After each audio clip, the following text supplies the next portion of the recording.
Estamos de volta aqui no Papo com ela. Hoje a gente faz um debate sobre os incêndios que estão sendo registrados em Mato Grosso e também na Amazônia.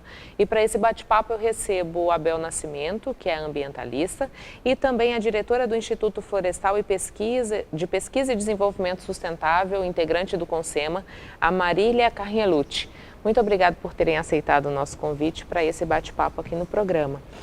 Nós temos tido diariamente informações que trazem uma preocupação geral em razão do alto índice de incêndios, de focos de calor, de queimada registrados na Amazônia. Né? E a gente sabe da importância que a Amazônia tem, não só para o nosso país, mas para o mundo. O que a gente tem como explicação para esse quadro, Marília, de acordo com a sua experiência nessa área? Então, como todos nós também já estamos ouvindo falar, que não é somente um fator que é responsável, né, por um quadro tão negativo, né? São vários fatores, mas um deles, assim, falando aqui enquanto, vamos dizer, técnica, né, que eu trabalho há 20 anos com queimadas, né, na linha de prevenção às queimadas alternativas, de uma tendência das pessoas se preocuparem com fogo quando está queimando, né? Então, assim, a importância do planejamento, da prevenção, das políticas públicas, né? Para poder reduzir o número de focos de calor, né? Tanto na Amazônia como também nos outros biomas, né? Então, essa questão desse planejamento, das pessoas entenderem que hoje em dia é necessário, né, ter várias atividades pensando na redução das queimadas, né? Então a gente vê assim que uma das questões, um dos fatores que a gente pode falar, né, é esse desmonte do IBAMA, por exemplo, né? Já era assim um órgão que já tinha antes do atual governo enfrentava um tanto de dificuldades, né? Nós temos aí áreas enormes na Amazônia, no estado do Mato Grosso, no Pará, né? Que são, e este ano são os 3 que estão como primeiros colocados do ranking de queimadas, né? Então, assim, já não era o ideal. E a partir deste ano a gente vê que ficou bem mais difícil, né? Pela falta de instrumentos e de pessoas para estarem atuando na questão da fiscalização. Aí, o outro fator que vem junto também, né, é a questão anunciada, né, também que eu vejo pelo governo, pela flexibilização da legislação ambiental. Então, assim, eu acredito que muitos, né, se acharam, vamos dizer assim, no direito de queimar e que não seriam responsabilizados, né, pelo que estavam fazendo, né. Tanto é que nós estamos no período proibitivo aqui no estado, que começa dia 15 de julho e vai até o dia 15 de setembro, dia 15 de junho, são 60 dias, né, de período proibitivo. Isso já tem vários anos que o estado do Mato Grosso vem tendo essa prática, né? Então, essa questão das pessoas, eu vejo assim, principalmente quem trabalha com agricultura, né, em larga escala, né, de se sentir no direito de cometer, né, um ato dentro da ilegalidade, né? Abel, a Marília traz para a gente essa questão de uma postura governamental que prega essa flexibilização, né? Desde que assumiu o governo, Bolsonaro tem tido um discurso de que é preciso se desenvolver, não dando muita atenção, digamos assim, para a questão ambiental. Qual é o preço que a gente pode pagar por isso, Abel? Olha, é gravíssimo, né? Quando o governo estimula de forma direta o desmatamento na Amazônia Legal, não só lá, mas em todo o país, ele está dizendo sim ao desmonte da questão ambiental. Ele está dizendo não à biodiversidade. Está dizendo sim à destruição. Porque, na verdade, há um estímulo forte para que isso possa acontecer simultaneamente. Você vê que as pessoas já por si surgem chamados piromaníacos. Aqueles que têm mania de pôr fogo em tudo, porque quer ouvir o estalo do fogo, quer ver o fogo na sua efervescência. E esse, se ele estimulado, ele vai aterrar mais fogo ainda, porque ele quer ver o ciclo pegar fogo.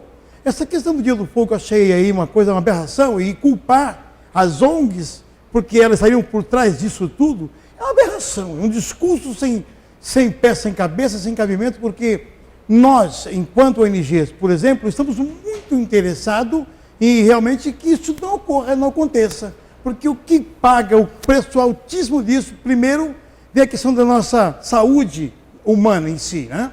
A questão da redução dessa umidade relativa que cai vertiginosamente, chegando a 12%, 15%, um clima de deserto que as pessoas, os idosos, as crianças, que mais sofrem, que penalizam com isso.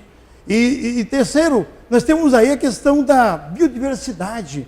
Você passa nessas queimadas, eu tive o desprazer, né, digamos assim, de apagar, debelar alguns incêndios nesses 30 dias que eu fiquei de férias do município, e aí eu deparei com animais mortos, deparei com situações difíceis, animais correndo do fogo. Então, é uma loucura, pássaros correndo para socorrer seus ninhais, e de repente entra em pânico porque não tem. Então, eu vi veados pulando em meio ao fogo, porque os seus cascos estavam pegando fogo. Então, isso é uma tristeza sem precedente, você estimular as pessoas a colocarem fogo em tudo. Eu não admito, o discurso por si só de uma autoridade nacional, ele é muito, ele toca muito profundo, e as pessoas que não têm o mínimo compromisso, com certeza vão seguir. A gente gostaria que isso não ocorresse, não é as ONGs que são responsáveis, né? É todo um fator em ciclo. Quando você queima, você reduz a umidade do ar, você reduz, toda essa biomassa fica mais seca, não tem umidade, o fogo se espalha com muita rapidez e você não tem controle. Fogo é difícil ter controle. Eu, nesses pequenos dias, poucos dias, fiquei ajudando na liberação de incêndio, quase me queimei todo. Eu saí desidratado do fogo, porque a pele queimava, o rosto queimava, porque você tem abafador, você tem na bomba costal, mas você não consegue debelar um incêndio em grandes proporções. No cerrado, imagina em floresta. Fogo em floresta é muito mais complicado.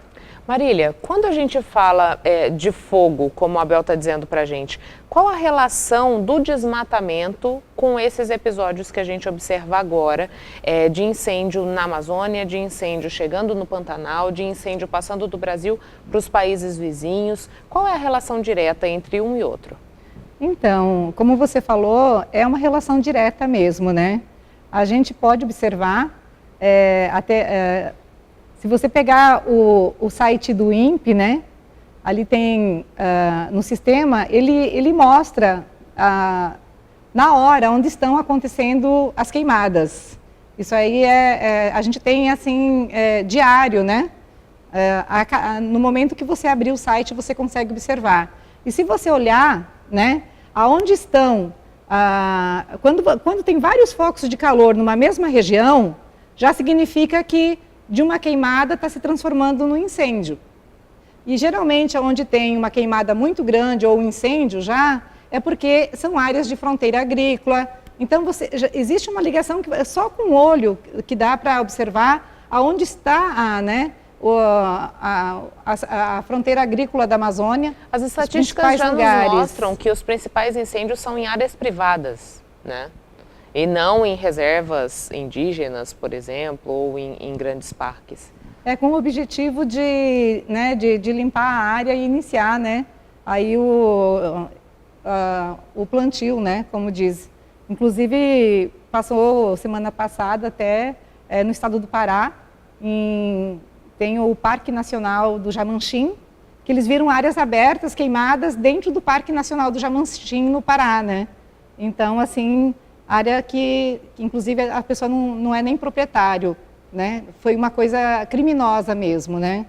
Então a gente vê. Agora eu sempre aviso assim, quando eu faço as palestras, né, que tem esse tempo que eu venho conversando com os municípios, com as comunidades, que o desmatamento, a pessoa pode demarcar uma linha, né, e dizer, olha, vai por lá, né, e vai desmatar 1 hectare ou 100 hectares, né?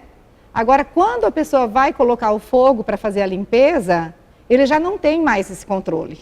Porque se fizer uma queimada na época, por exemplo, no mês de agosto, com vento forte, baixa umidade no ar, é quase impossível fazer uma queimada controlada, manter exatamente no perímetro que a pessoa deseja fazer. Então, assim, aí sai do controle, né? E aí foi o que o Abel colocou, que aí são os animais, né? E os animais têm uma coisa interessante, porque eles têm seus territórios demarcados. Então, quando uma grande floresta, quando uma área pega fogo, aqueles animais não vão para um outro território. Os que sobreviverem, geralmente vão... Todos se escapam do fogo, morrem porque estão sem local. Sem local, porque eles têm territórios demarcados, né? Então, assim, é muito triste mesmo quem vê essas cenas, né? Eu já ouvi, assim, depoimentos de pessoas falando de ver os animais fugindo para a beira do rio, né? Para escapar, chegar no rio nem todos conseguem nadar, né? Então, a gente tem vários depoimentos na Amazônia, nesses anos que eu estou trabalhando, e é uma situação bem traumática, né? Então, por isso que eu digo, tratar do desmatamento é importante? Mas trabalhar o assunto das queimadas, no meu ponto de vista, é mais importante ainda. Porque quando você vê um fogo queimando um estado inteiro, né? Aí, 20 mil hectares de área, né? Como é que isso vem se recuperar depois, né? A gente vê as unidades de conservação, algumas pegando fogo, não aqui no estado, mas em outros, no Tocantins eu vi, que aqui queimou. Nós tivemos o Parque de Chapada pegando fogo. O Parque de Chapada eu vejo que é quase todo ano, né? Sim. Então, realmente, no Parque de Chapada a gente vê que tem que trabalhar com a comunidade, é um trabalho de prevenção, né? Fazer um plano de ação estratégico, né? Antes do período da seca, para poder já não deixar acontecer, né? Então, eu vejo assim que está totalmente ligado à questão do desmatamento, tanto é que no plano aqui estadual, né, nós temos o PPCDAN, né, que é o plano federal de combate às queimadas, né, plano de combate ao desmatamento, né, e temos aqui no estado também. E a gente vê que a gente precisa de investimento, de políticas públicas. E o que eu percebo também, que são poucos os nossos governos que realmente têm essa preocupação no sentido de colocar recurso próprio, de colocar no seu orçamento aí, da prefeitura, né, Abel, um valor, né, não precisa ser grande, mas a maioria dos municípios, eu posso falar isso assim de causa, não tem orçamento para trabalhar a prevenção e combate ao fogo.